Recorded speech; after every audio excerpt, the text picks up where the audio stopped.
નમસ્તે બેટા, કેમ છો બધા? મજામાં? ધોરણ 8 વિષય ઇંગ્લિશ. આજે આપણે એસે ભણીશું.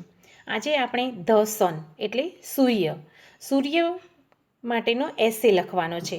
તમે બધા યુનિટ 4માં ધ સન ટૂર લેસન તો ભણી જ લીધો છે, એટલે સન વિશેની ઘણી બધી માહિતી તમારી પાસે આવી ગઈ છે અને તમને ખબર પણ છે. અને જો સન વિશેનો એસે તમને લખવામાં આપવામાં આવે તો તમે લખી શકો છો. તેમ છતાં હું અહીંયા તમને એક લખીને બતાવું છું, જે તમે શાંતિથી જુઓ અને પછી એને તમારી નોટબુકમાં બી તમારે લખી દેવાનું છે. એસેની જે નોટબુક છે તેમાં લખવાનો છે અને લર્ન બી કરી લેવાનો છે. અને તમારે તમારી મૌલિક રીતે બીજા એસે પણ એની ઉપરથી લખતા શીખવાનું છે. તો the sun is a big star. It is a bright and shining ball of fire. The sun is very far from Earth, so it looks small. The interesting fact about the sun is 5 billion years old.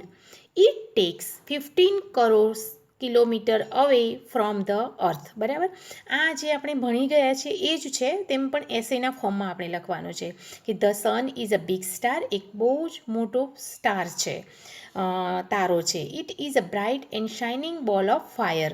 જે આગળ મેં તમને ચિત્ર બતાવ્યું એ રીતે shining બોલ છે, આગનો ગોળો છે. The sun is very far from earth, so it looks small. પૃથ્વીથી બહુ જ દૂર છે, એટલે એ બહુ નાનો દેખાય છે. અહીંયાથી આપણને નાનો દેખાય છે. The interesting fact about the sun is 5 billion years old. Any interesting fact છે, રસપ્રદ ફેક્ટ જે છે એ છે કે 5 બિલિયન યર્સ ઓલ્ડ છે, જૂનો છે. It is 15 crore kilometre away from the earth. દુનિયાથી કેટલો? 15 કરોડ કિલોમીટર દૂર છે. The earth and the other planets revolve around the sun. પૃથ્વી અને બીજા ઘણા બધા પ્લાનેટ, જે આગળ મેં તમને ચિત્ર બતાવ્યું પ્લાનેટનું, એ ઘણા બધા પ્લાનેટ્સ એની આજુબાજુ ફરે છે, સૂર્યની આસપાસ ફરે છે. It tax the earth 1 year to complete one સચ round. It tax the earth 1 year, પૂરું એક વર્ષ લે છે એક રાઉન્ડ પૂરું કરતા. It is called the revolution. The moment of the earth causes the season. અને તેના લીધે જે ફરવાની જે પ્રક્રિયા છે, પરિભ્રમણની જે પ્રક્રિયા છે, રિવોલ્યુશન મીન્સ પરિભ્રમણ, એને પરિભ્રમણ કહેવામાં આવે છે. અને આ જે પ્રક્રિયા છે એના લીધે સિઝન, જુદી જુદી સિઝન થાય છે. Okay. The sun rises in the east and sets in the west. ઉગે છે કઈ દિશામાં? ઈસ્ટમાં એટલે પૂર્વમાં, અને આથમે છે પશ્ચિમમાં આથમે છે. The sun is the main source of energy. એનર્જીનો મેઇન સ્ત્રોત કોણ છે? સન છે. It gives us heat and light. આપણને ગરમી અને લાઇટ પણ આપે છે. They are necessary for life. એ આપણી જિંદગી માટે નેસેસરી એટલે જરૂરી છે. પ્રકાશ અને જે ગરમી આપણી જિંદગી લાઈફ માટે નેસેસરી છે. They are also necessary for the growth of the plants and animal. એટલે પ્રકાશ અને જે ગરમી છે એ પ્લાન્ટ અને એનિમલના ગ્રોથ માટે કે એના વિકાસ માટે પણ જરૂરી છે. We can not live without sunlight. Sunlight વિના આપણે જીવી શકતા નથી. We get solar energy from the sun. આપણને સોલર એનર્જી મળે છે સૂર્યમાંથી. Nowadays we are using solar energy to get electricity for our homes, offices, streets, factories etcetera. અત્યારે જે આપણે ઇલેક્ટ્રિસિટી આપણને ઘર, ઓફિસ, શેરીઓ, ફેક્ટરી ચલાવવામાં જે બી ઇલેક્ટ્રિસિટી, વિદ્યુત જોઈતું હોય છે એ આપણને સૂર્યમાંથી પણ અત્યારે મળી રહેતું હોય છે. We also use solar cooker four making food. આપણે ખોરાક બનાવવા માટે સોલર કુકરનો યુઝ કરીએ છીએ. વી are using solar charge battery in 2-wheeler, 2, 3, 4 wheelers. 2 wheeler, 3 wheeler, 4 વ્હીલર્સમાં આપણે સોલર ચાર્જ બેટરીનો પણ યુઝ કરીએ છીએ.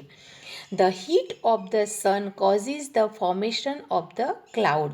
જે ગરમી પેદા થાય છે એના કારણે શું વાદળા બને છે, એનું વાદળામાં રૂપાંતરિત થાય છે. Clouds brings rain. ક્લાઉડ્સથી શું આવે છે? વરસાદ આવે છે. Rain is necessary for human beings, crops, plants and animals. વરસાદ આ બધા માટે જરૂરી છે, માનવજાત માટે, જે પાક પકાવવા માટે છે, પ્લાન્ટ્સ અને એનિમલ્સ માટે. Thus our life depends on the sun. આપણી લાઈફ પૂરી ડિપેન્ડ છે, સૂર્ય ઉપર ડિપેન્ડ છે. In winter people like to sit in the sunshine for warmth. Warmth એટલે હૂંફ માટે. વિન્ટરમાં લોકો સૂર્યના કિરણો નીચે બેસે છે. સૂર્યનો સવારનો જે તડકો હોય છે ને લેતા હોય છે ને, તો એ હૂંફ મળે છે ત્યાં બેસવાથી. The Hindus worship the sun as god. ભગવાન તરીકે હિન્દુ સૂર્યને પૂજે છે. The sun is a source of abundant energy. પુષ્કળ એનર્જીનું સ્તોત્ર સૂર્ય છે. બરાબર. સન વિશેનો આ એસે છે, તમારે તમારી એસેની નોટબુકમાં લખી દેવાનો છે. અને આ રીતે તમારે મૂન છે, અર્થ છે, એની ઉપર મૌલિક રીતે એસે લખતા તમારે શીખવાનું છે, પ્રયત્ન કરવાનો છે. અને તમે જો લખી દો તો મને સેન્ડ કરજો, મારા નંબર ઉપર સેન્ડ કરી દેજો. બરાબર. તમારો એક ફોટો મોકલાવી દેજો. જો બેટા, અગાઉ આપણે સન વિશેનો એસે જોઈ લીધો છે, નિબંધ જોઈ લીધો છે. હવે અત્યારે હું તમને બીજો એક એસે બતાવું છું, માય ક્લાસ ટીચર. બરાબર. માય ક્લાસ ટીચર એસે બહુ ઇઝી છે અને તમે નાનપણથી લખતા બી આવ્યા છો, 5th સ્ટાન્ડર્ડથી. પણ થોડુંક હવે તમે 8th સ્ટાન્ડર્ડમાં આવે તો થોડુંક તમારે મોટો લખવો પડે. 4-5 સેન્ટેન્સ કે એવું લખો તો ન ચાલે, એને પેરેગ્રાફના ફોર્મ પર લખવું પડે અને થોડોક મોટો લખવો પડે. તો હું અહીંયા તમને બતાવું છું એ પ્રમાણે, તો તમારી રીતે થોડાક સેન્ટેન્સ એડ કરીને પણ તમે લખી શકો છો. તો ચલો આપણે સ્ટાર્ટ કરીએ. My class teacher. Sonia madam is my class teacher. She is young and active. તે યંગ છે અને એક્ટિવ પણ છે. She always wears a simple sari. તે હંમેશા સિમ્પલ સાડી પહેરે છે. She has a smiling face. એમનો ફેસ કેવો છે? સ્માઇલિંગ ફેસ છે. She has a pleasant personality. એમની પર્સનાલિટી એકદમ પ્લેઝન્ટ એટલે હસમુખી છે. She teaches us English. શું શીખવે છે તમને? English. Har method of teaching makes us very happy. એમની જે શીખવાડવાની પદ્ધતિ છે એ અમને બહુ જ ખુશ રાખે છે. Her method of teaching is different from others. બીજા કરતાં એમની ભણાવવાની જે પદ્ધતિ છે અલગ છે. She teaches us in story telling way. એ અમને વાર્તા કહેતા હોય એ પ્રમાણે ભણાવે છે. She always teaches us in very interesting way. તે અમને બહુ જ રસપ્રદ રીતે ભણાવતા હોય છે હંમેશા. She tells us stories while teaching different topic in English. કે ઇંગ્લિશમાં એ અમને ભણાવતા હોય ત્યારે જુદા જુદા જે ટોપિક હોય એની ઉપર સ્ટોરી પણ કહેતા હોય છે, ટોપિક્સની રિલેટેડ સ્ટોરી પણ કહેતા હોય છે. Sometime she shares her own incident with us. ઘણીવાર તે અમારી સાથે એમના પર્સનલ ઇન્સિડેન્ટ પણ શેર કરતા હોય છે. She also tells us about current affairs and general knowledge.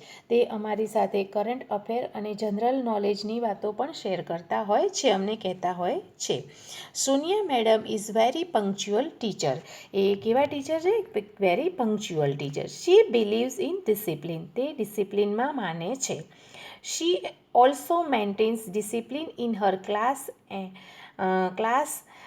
And in the school. તે ડિસિપ્લિન ક્લાસમાં, પોતાની ક્લાસમાં પણ ડિસિપ્લિન મેન્ટેન કરાવે છે અને સ્કૂલમાં પણ ડિસિપ્લિન મેન્ટેન કરાવતા હોય છે. She is very kind and gentle teacher. એ એકદમ કાઇન્ડ અને જેન્ટલ, દયાળુ ટીચર છે. She is always ready to help us. તે હંમેશા અમને મદદ કરવા તૈયાર રહેતા હોય છે. She also encourage us to take part in different activity. તેઓ અમને હંમેશા એન્કરેજ એટલે ઉત્સાહિત કરતા હોય છે. જુદી જુદી પ્રવૃત્તિઓમાં ભાગ લેવા માટે તેઓ અમને હંમેશા ઉત્સાહિત કરતા હોય છે. She always motivates us. તેઓ અમને હંમેશા મોટિવેટ કરે છે. We all love and respect her. અમે બધા તેમને પ્રેમ કરીએ છીએ અને આદર કરીએ છીએ. She is my favourite teacher. તેઓ મારા ફેવરિટ ટીચર છે. She also loves all of us. તે અમને બધાને પણ પ્રેમ કરે છે. ઓકે, માય ટીચર આ એક નિબંધ જે છે એ પણ તમારે તમારી નિબંધની જે નોટ્સ છે એમાં લખી દેવાનો છે અને લર્ન કરી લેવાનો છે. Thank you very much.